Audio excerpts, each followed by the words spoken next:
this time, it gives me great pleasure and pride to introduce to you our speaker today, Keely. She is our lead grief counselor at Angela Hospice. Is very passionate about providing the care and support that people need during the holidays and outside of the holidays. So I will turn it over to Keely. Feel free to take over the reins. I will stop sharing. Thank you, Jen. Well, hi, everybody, and thank you for being here. My name is Keely, and I'm the lead grief counselor here at Angela Hospice.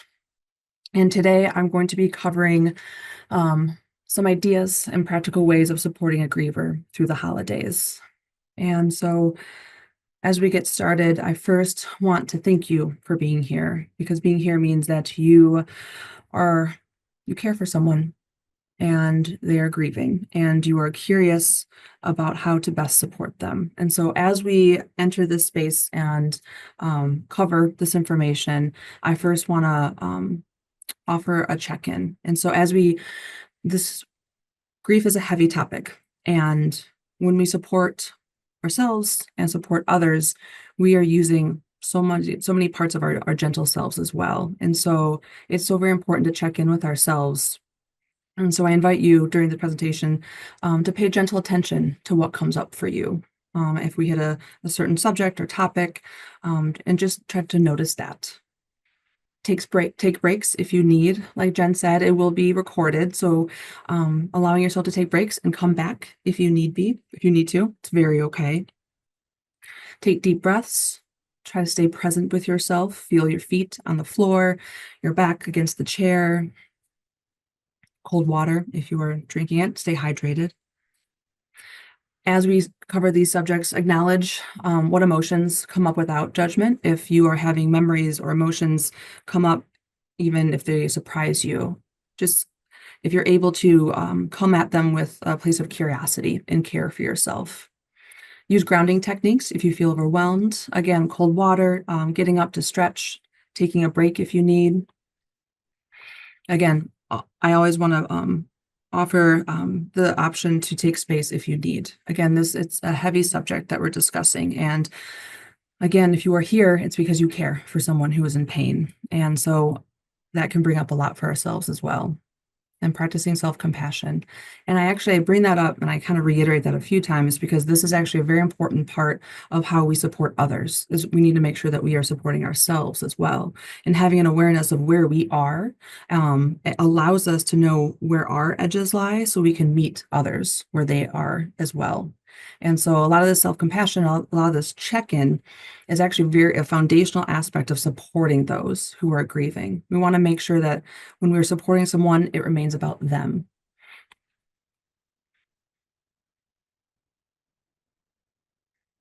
And the words from Dr. Ellen Wolfelt. So as we begin, I'd like us to share a moment to reflect on the profound impact grief has on the human experience.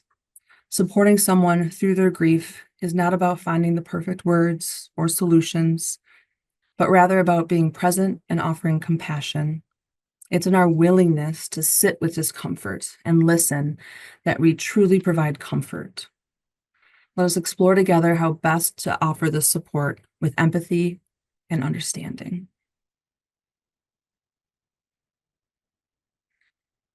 And so in the beginning of the presentation and anything around grief, I always want to make sure that we're working with the same definition of grief. And I like to distinguish that from mourning as well. So grief is the internal experience of loss, thoughts, feelings, changes, emotions inside of us. Would we lose something or someone important? No one can see our grief. Our grief is internal to us, and it is as unique as a fingerprint. And it is as unique as a relationship to the person or the thing, the place, identity that we have lost. It is not limited to loss of a loved one. It can arise from other significant life changes, divorce, job loss, illness. And this is important too around the holidays because oftentimes we may have lost someone that we love deeply, but we may also have lost the joy and excitement around the holidays. For many of our grievers, this is a time that once maybe brought joy and excitement and wanting to get together with everyone. And they don't necessarily, we may not have that same excitement. And that also can feel like a loss too. Mourning is the outward expression of our grief. And this is shaped by our cultural, religious, and personal beliefs. Our mourning is our grief in actions, how we are expressing our grief. It can include, is not limited to rituals, practices, ceremonies, funerals, memorials, anything that exists in the tangible world. Mourning, there are wearing dark clothing, crying, creating an ofrenda, like we did at one of our workshops a couple weekends ago. Something that ties our grief and expresses our grief in the tangible world is a way of moving our grief outward. So it's the way society and others see aspects of our grief. And I bring this up as an important distinction because, especially around the holidays, when so much of the holiday is ritual, it is ceremony. And so having that framework and having that understanding that we are entering a season where many of our traditions, right, have continued through generations. And so mourning is another way, during those, trying to be curious and think about ways of incorporating mourning and like mourning rituals into our holiday traditions and rituals. This time of year, things, it is darker, it is colder, it is a time for internal reflection as well as connection. And so it can be helpful to keep that in mind as we enter this very ritual heavy season, to think about other ways that our grievers or even ourselves can express our grief through mourning.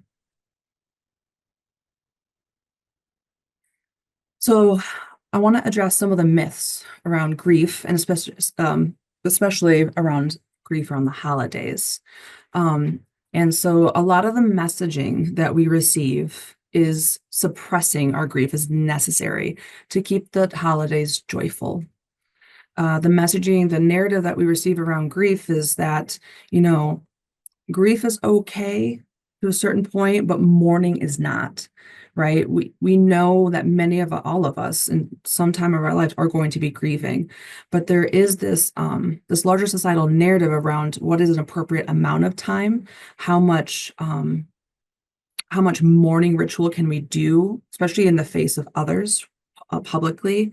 So a lot of times we have all of these narratives coming together to say, I need to suppress my grief. I need to show up, put a smile on my face, act as if nothing has happened. And for many of our grievers, it's trying to walk into a space and act as if nothing happened when their entire world has been turned upside down. And, so in this idea that you just have to get through it, just get through the holidays, get through this, when in reality, it's like trying to breathe in glass. And so I just want to say that suppressing this grief is not necessary to keep the holidays joyful. And then following that, participating in all holiday traditions will eliminate their sadness. Just go as is. Again, show up, do the thing, and like nothing has changed. You just got to get back on that horse, so to speak. And that isn't necessarily helpful because everything has changed. Everything. So the traditions, the rituals that once brought joy may bring a lot of sadness, a lot of pain. And so the expectation that we are expecting our griever just to show up as is, right? They just lost a loved one. I know they're grieving, and we're going to just keep on going as if, because that'll help them, right? That'll help them pretend like everything is good, at least for this period of time. And that's not always necessarily the best way or what our griever needs in that moment. And on the flip side of that, avoiding holiday celebrations entirely will help us cope better. So there are some too who think, well, if you can't be happy and you can't be joyful during this season, then maybe you shouldn't come, right? We don't want you to be the sad person in the corner, bringing the whole energy down. So maybe just avoid it. So again, these narratives are they're woven into our understanding of not only ourselves, as we are grieving, but also how we are supporting those who are grieving. And sometimes we have that expectation, even very subconsciously, right? If someone is not 100% into the holidays, if they're not able to show up, authentically as their true, quote unquote, normal self, then maybe they shouldn't come, right? And maybe they should just do so quietly, which feeds into this whole idea that we are alone in our grief. Some more myths about around grief. Being alone is better than burdening others with the grief of the holidays. So similar to the last one, a lot of times our grievers want to, they may think, I don't want to bring it down, right? So I'm just going to be alone. Because again, the societal narrative around our grief is that we should do it behind closed doors, right? You're sad and absolutely you're grieving and you can do that, but just don't do it around me. Don't bring your sadness to this space. Another one is the festive season will naturally heal grief without effort. Some of the narrative too, especially around how we celebrate, how the holidays are presented to us, is that there is just effortless sprinkle of joy that comes with this season, and that isn't the case. And sometimes that can leave our grievers feeling like they're doing something wrong. Sometimes they're surrounded by such light and joy, and people just being how they usually are around the holidays. And if they're not able to lift themselves up, they're still grieving and sad and feeling the weight of their pain. It can feel as if they're doing something wrong. They're not appreciating the holidays as they should. There's a disconnect there. And so just because the holidays aren't coming does not mean that there's going to be this effortless lifting of our spirits when we are grieving. Appearing happy during the holidays is a must, regardless of true feelings. Again, we are told to show up in a certain way. Again, it can be very implicit too. It can be very subconscious.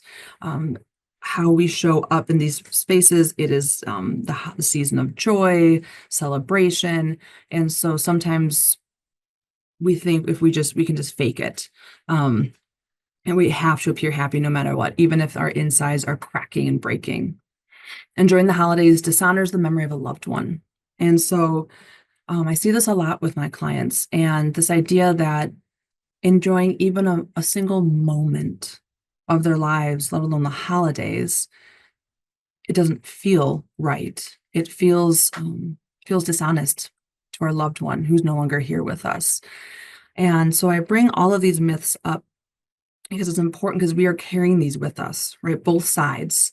And having this foundation, having this framework of understanding that there are a lot of reasons why those that we love and care for around the holidays may not show up like they used to, right? And these are some of the reasons why. And again, even for ourselves too, it's important to realize that there are so many narratives surrounding our grief, surrounding what is appropriate, what isn't appropriate, especially around our grief, our mourning, and around the holidays, especially. And so it is very important to keep in mind we are not just spending time with our person. We are spending time with their grief. They're inseparable. Our person is grieving. Our person is grieving because they love, and that love is entwined in their very identity and core of who they are. And so when we spend time even outside of the holidays, but in particular around the holidays with that person, having that understanding that we are also spending time with their grief. And it does not have to be all or nothing, right? It doesn't have to be all sad, all happy. It is in the middle and how we show up for them. That is where like the true love and companionship occurs. So again, kind of reiterating some of the pressures that, again, we feel, even if we are not actively grieving, right? Pressure, expectation to appear joyful, a pressure to participate in traditions, an obligation to socialize. Again, even if up to this point, maybe they haven't, their social calendar has changed significantly, and then all of a sudden the holidays come and they are expected to show up. There can be pressures too to acknowledge their loss. They do show up places, and there may be times when they do not want to acknowledge their loss in that moment. Respecting their boundaries. So it can be really hard when a griever is trying to set boundaries for themselves and, entering these spaces, it can be very vulnerable and everything can feel raw. And so entering these spaces is already so very difficult, and they feel like a live wire. And so sometimes it can be important to keep in mind when these people are entering these spaces, there is so much they're coming with, right? Not just their grief.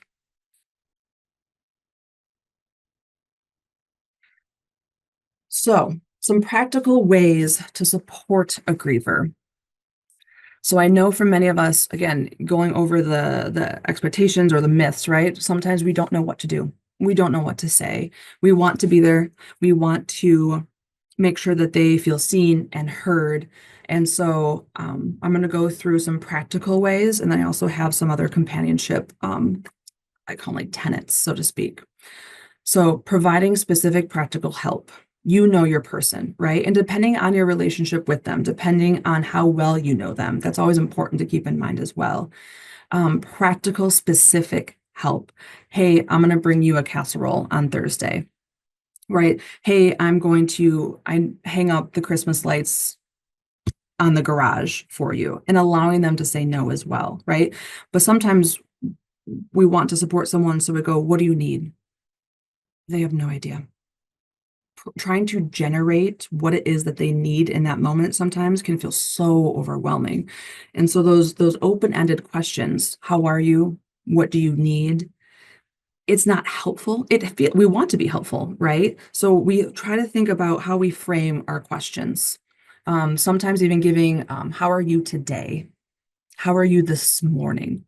Giving more of a discrete time period, or again, for these specific practical ideas, um, I'm going to shovel your sidewalk every time it snows, and then so and so is going to shovel it, or I'm going to shovel your sidewalk on Tuesdays, Thursdays, so and so is going to shovel it on Mondays, Wednesdays, something like that, right? And balancing it again, we don't want to necessarily tell them what we're doing, but we can say, hey, I'm going to shovel your sidewalks Tuesday, Thursday. Is that okay with you?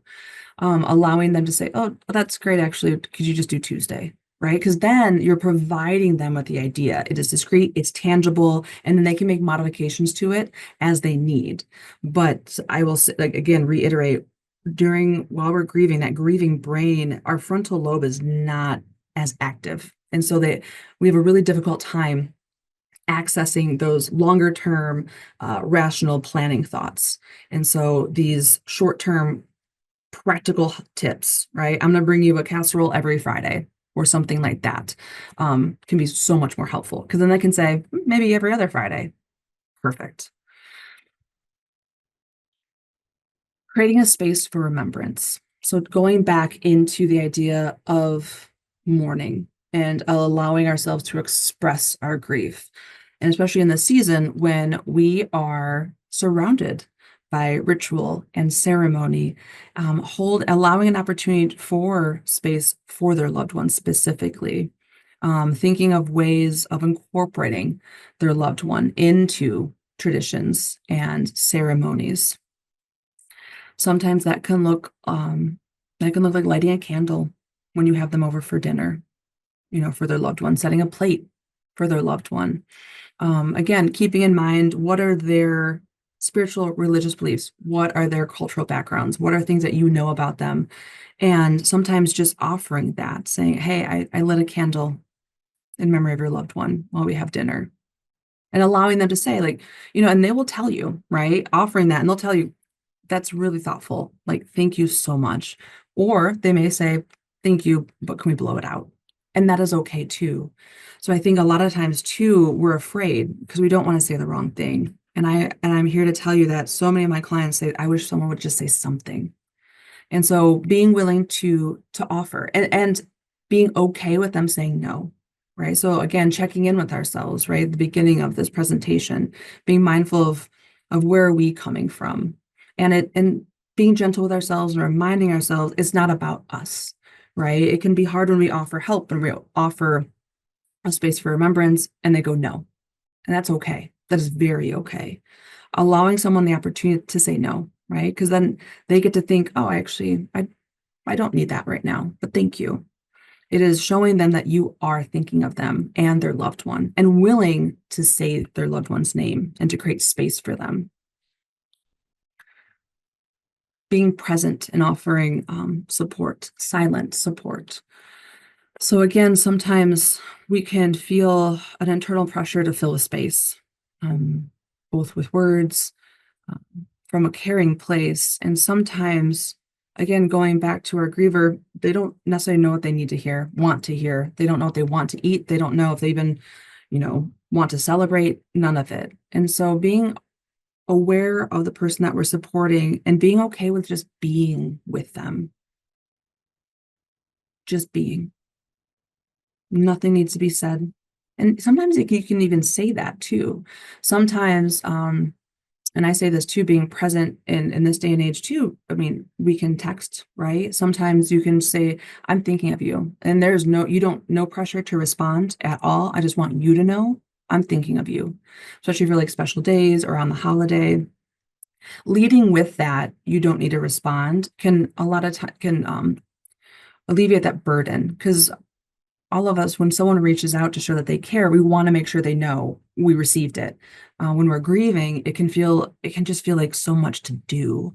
And so sometimes, again, being mindful of ourselves and say, hey, no need to say anything. I just want you to know that I'm thinking of you. Or if we're sharing physical space with them, saying, I'm here and I'm just going to sit with you. You don't need to say anything. You don't need to do anything. I just want you to know that I'm going to be with you. And sometimes, too, as we share space with someone and allow the silence to be healing and just know that they are not alone, that they are being witnessed in their pain, right? We're not trying to take their pain away. We're just here to say, I see you in that pain. And sometimes in that moment, they may want to start sharing, right? They may start sharing with us or talking. And so as they express themselves, if they do, listening without judgment. Again, our grieving brain, it goes from a very discrete plate of breakfast food to scrambled eggs. And so the neurons are firing and reconnecting and disconnecting.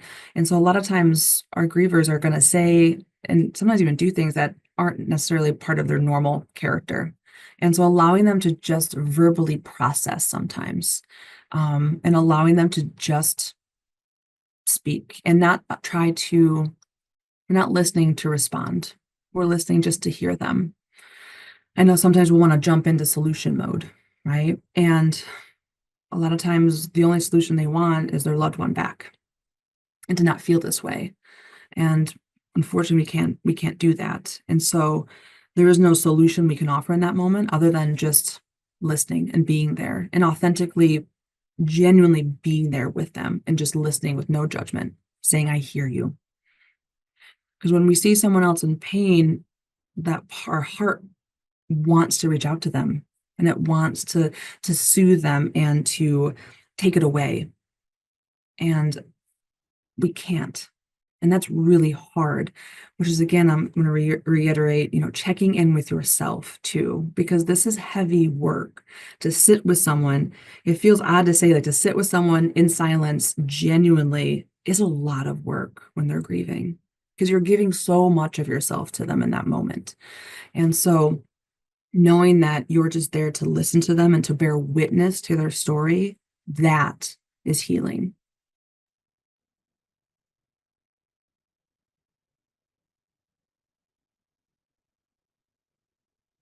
So some different ideas for adapting holidays. Again, some like different practical ideas. Memory rituals. So again, lighting a candle, creating remembrance ornaments, some way to incorporate their loved one, a memory of their loved one, a story of their loved one. Um, Grievers want you to say their name. They want to hear these stories. They will tell you if they don't. And again, I want to be mindful. It is so very difficult because we don't want to make it worse, right? They're already thinking about their loved one. And so I know sometimes I hear from people, I don't want to, they were really happy and I don't want to make them sad. They are sad. They are. And so again, being mindful of timing and whatnot in a relationship to them, I will tell you, they're already thinking of their loved one. And if you're spending time together and something happens, you're like, that reminds me of this one time you and your loved one and I did XYZ, whatever that is. It will bring them, it's like a balm to their soul. And so again, if creating something tangible out of that is beautiful. It's a way of mourning, right? Creating that ritual. And that ties into modifying traditions as well. So being open, extending invitations. Again, being mindful that you may have been doing the same traditions for 20 years, and allowing the griever to skip or alter the traditions that can feel overwhelming to them. Sometimes it can look something like, hey, this is the plan for this day. I hope to see you, and please feel free to jump in, jump out for anything that feels good to you. Um, a lot of times our grievers, with the holidays, we either opt in as is or we opt out. And there's not really third alternative for our grievers. So there's a lot of pressure because people mean so well and like, yep, we're doing the usual thing. And a lot of us are just like, I don't want to do the usual thing. Nothing feels usual. And so the only alternative I have to that is either to show up and be so uncomfortable and so in pain, or I just don't. And so sometimes it can be really such a loving thing to say, like, hey, I know we're doing this, but I'm also gonna um add in, you know, a half an hour memory ritual, or I created this ornament, or I thought maybe before dinner we could light a candle and each of us share a story of your loved one, something that made us laugh or something that made me think of them. Offering that and saying that we're gonna do that before dinner. And then maybe the group will say, well, that's great. Can we do it after dinner? Right. Again, providing them something tangible that they can then modify a little bit, and also allowing ourselves to be flexible, right? Because I know traditions and rituals and ceremonies are sacred to us. And so the idea of changing it sometimes can feel overwhelming. That's in some ways that's shadow loss. Like that's our own loss that we're experiencing, right? A change of something. And so being mindful of that, right? Doing our work and saying, I wouldn't mind changing this, right? Adding this to our tradition. I think that'd be really beautiful. Which also ties into planning new activities, suggesting creating new holiday experiences or traditions that may feel more manageable and meaningful to the griever. Again, going back to the practical tips of specific examples. So we can think about, oh, maybe we can plan something new, right? We incorporate a new holiday. Maybe we'll go for, I don't know, a walk or something. Again, having that tangible example to give the griever is more helpful, or some options, maybe 2, 3 options. That is more helpful than saying, hey, what would you like to do for the holiday? Like, would you like to honor your loved one in some way? That might feel really overwhelming for them. They may have an idea. They might, but chances are they might not. And so, and that might spur for them like, oh, should I have thought about this? Should I have done this? Or I have no idea. And so again, being mindful and offering some practical, we can go for a walk. We can light candles. We can take a moment of silence. We can, maybe for this particular day, we make all of their favorite foods, right? And again, offering that to them, because number one, it shows that you're thinking of them. Number two, it shows that you're being flexible. And number three, it's allowing them to kind of decide, right? And you are meeting them where they are. And they may say no to all of it, and they may opt out of the holiday altogether. And that is okay. I know when we see people in pain, especially those that we care about, we want to try very lovingly to push or pull them out of it. And we can't. It is their journey. And so that's one of the things I hear about too, is I have families who are like, they just don't want to do any of it. They don't want to participate at all. And that I just can't let that be. That is what they want. And so we should honor it. We will honor it, which can be very hard because, again, that is a loss for us, right? We're used to having so-and-so and their loved one, and now neither of them are going to be there. And so, again, being mindful of where you are too. What is, that can bring up a lot for you as well, which is so valid. And so allowing, again, individuals, we either opt in as is or we opt out. And so allowing them to opt out is very okay. And for many, that is what they need to do, especially for the first, second, sometimes third holiday season. They need to opt out, and that is okay. They've thought about it, right? They've known it's coming, and they're like, I still don't want to do this. I'll see you next year. Okay. Or again, allowing something a third, right? I know you don't want to come to the holidays, but I'd really like to see you while I'm in town. Can we grab lunch? And that can be how you see them or spend time with them during the holiday.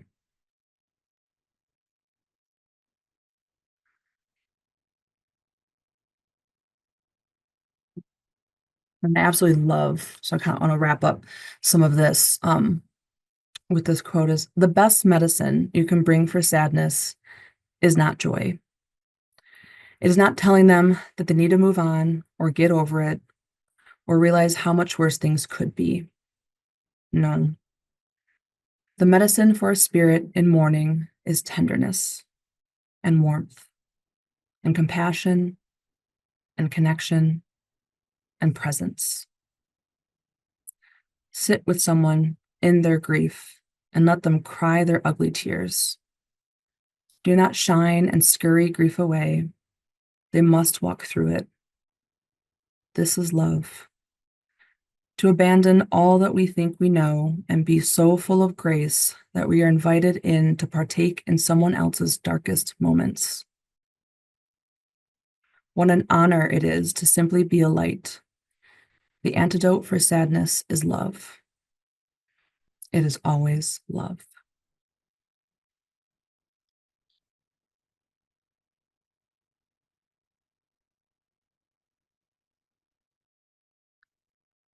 Thank you so much, Keely.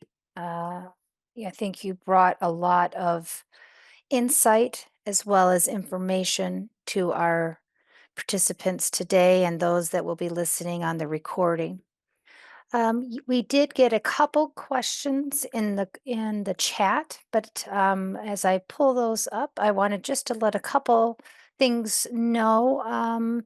We have a couple upcoming events that are happening. We are going to be having one of our workshops that Keely and her team put together that are available for people to come and enjoy. And those are Wednesday, November 13th at 2 o'clock. And that's going to be a virtual. And then come the following week on Tuesday, November 19th, we'll be doing an in-person at our Angela Hospice grounds.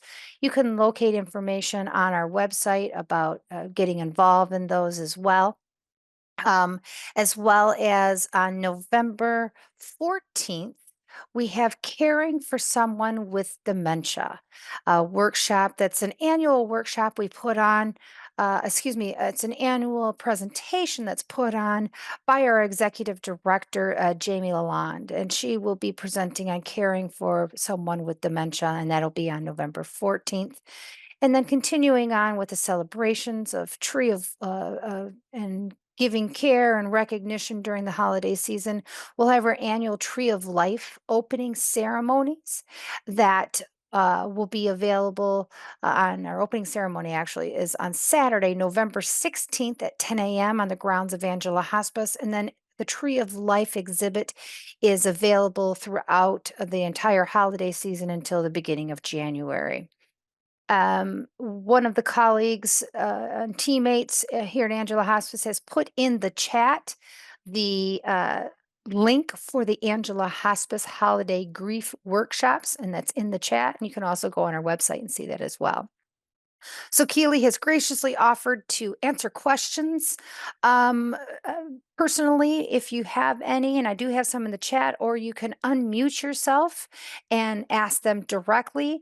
I'll go ahead at this point, since there are a couple in the chat, Keely, is give you the shout out of what they are. Take some time to answer them, and then people can independently send them to me and I can facilitate them if you don't feel like revealing your question personally, or you can ask Keely directly, unmuting yourself or putting it into the chat. So the one that one of the ones that came through me directly, didn't want to reveal their name, said, my sister wants to hold on to all the family traditions. Now that mom is gone, I don't want to do that. I want to create new ones based on mom and dad's old traditions. Any advice how I can incorporate the new traditions without alienating and upsetting my sister even more?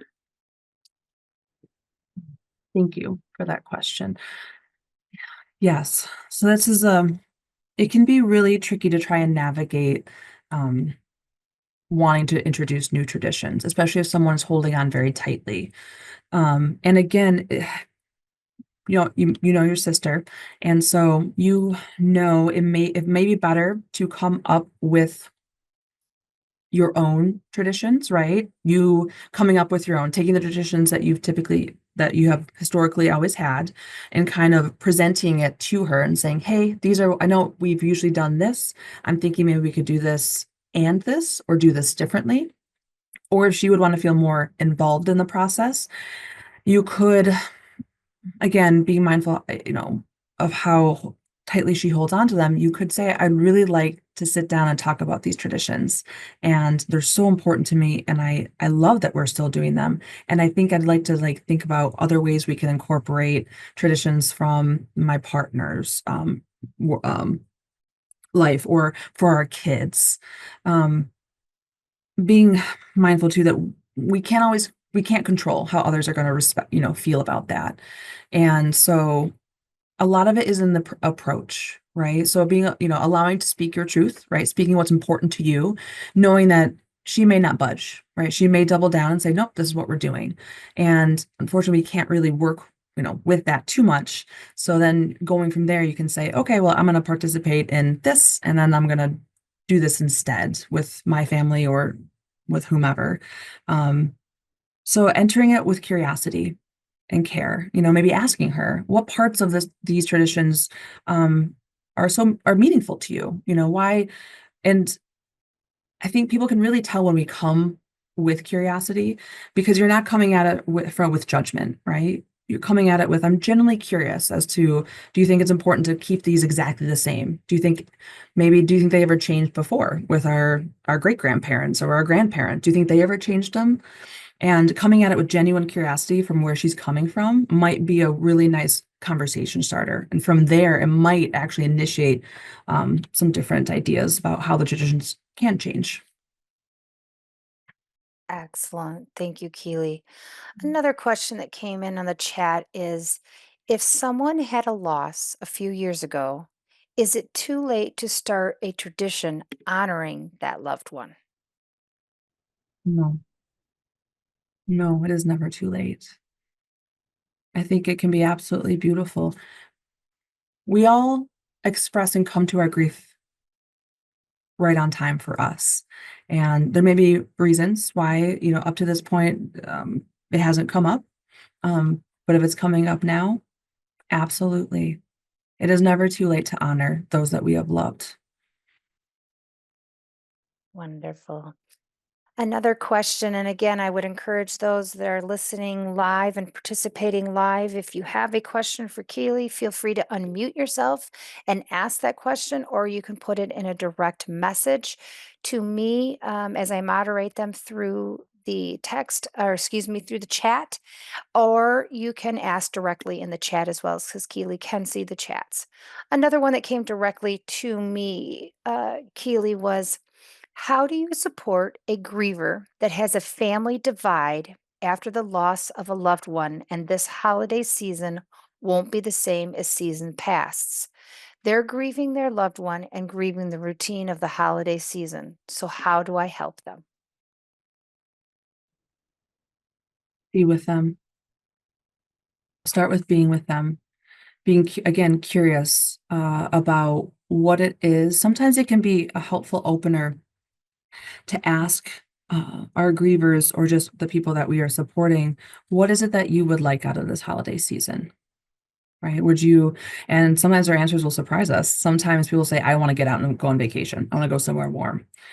Some will say, "I want to create a new tradition." Or some will say, "I don't know." And so then we can kind of come back and say, come back with some of those practical, right? Have some ideas in hand. So in case they say, I have no idea, then we can say, "Well, what if we did this on this day?" And I think, too, acknowledging, again, it's so very important for our grievers to feel that they are being witnessed in their pain. And so naming it, I would start too to say, like, I just want to honor and name that this holiday season looks so very different than it has for you in the past. And I want you to feel cared for and seen, and I'm here for you. And I think sometimes naming the grief, naming the loss, it so very quickly aligns us energetically with them, right? Because we're coming from a place of care and allowing our griever to hear that I see you. I see that you're in pain. I see that you are hurting, and I'm here. And, sometimes in our head, we're like, I don't know what to say. They don't either. And so starting that conversation, saying, I see you, I'm going to name it. I'm going to name the fact that you lost your loved one, and now you've lost that routine and tradition that you held so dear. And I see that too. Because sometimes, very often in our grief, we feel so alone, right? Grief is, we all lose people and things that we care about. And yet our grief is so internal that it can very quickly feel isolating. So when we have someone, just acknowledge it, say, hey, I I recognize that this is going to be different for you and that you're hurting, and I'm here for whatever you need. So again, kind of starting that conversation by naming it too.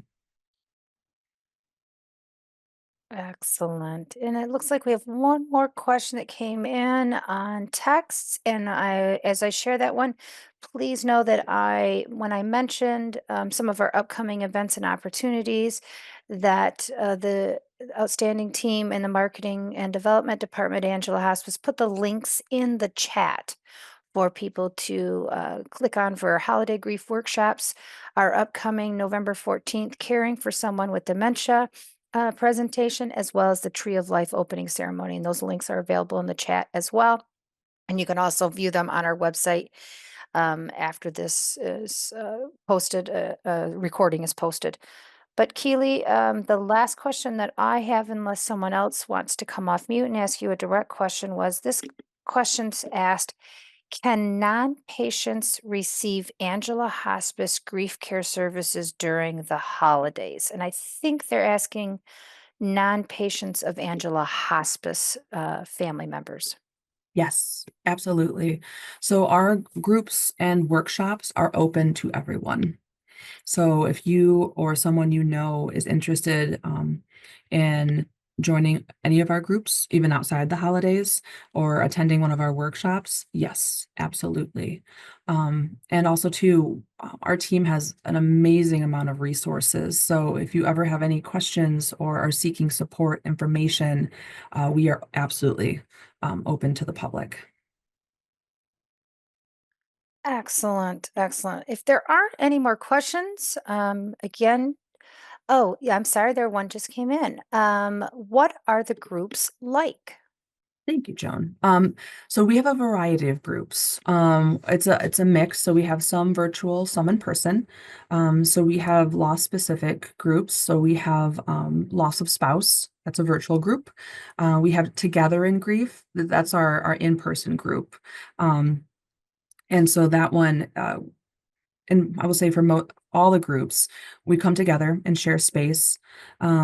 We have grieving parents, loss from suicide or overdose, and we also have our Navigating Grief group. This one is online, and this one is a fan favorite, I will say, because in the beginning of it, we have an educational component. So one of our social worker, one of our counselors will come online and share a PowerPoint, and we will go over different aspects of grief, different coping strategies. We make it seasonal, like appropriate for the season. So right now we're covering a lot of like coping strategies for the holidays, and then after that we open it to the group to share. And so in our groups, you do not have to register either. You can come whenever you'd like, because that's something too I get questions about, but you don't need to register. You can come. For more information, we do have it on our website. And again, you can always reach out to our department specifically for more information. But on our website, we do have all of our groups active, like for that month, listed out. Does that answer your question, Joan? I hope so. And we keep our Ex groups small too, I will say. Therapeutic levels are 13 and lower. So we like to keep our groups small too. So that can be helpful to know too. Excellent. Thank you for that additional information, Keely. It looks like no one else has any questions. I'll give you just another opportunity real quick to answer any questions or ask any questions of Keely or workshops that are upcoming. Again, all these support groups that Keely mentioned are listed on our website, as well as our upcoming events and opportunities. This recording will be made available in the next couple days as well, so you can share it out, or if you need to rewatch it again later this holiday season or at any other time, all previous Angela Cares are posted as well, and we invite you to take a look at those as well. Keely, thank you so much for joining us today, and thanks for being a part of the phenomenal team at Angela Hospice. And thank you all for joining us today and being a part. And hopefully, we'll be able to help you just a little more through the process and through the holidays and beyond. Thanks so much for joining us. Have a great afternoon. Thank you, everybody.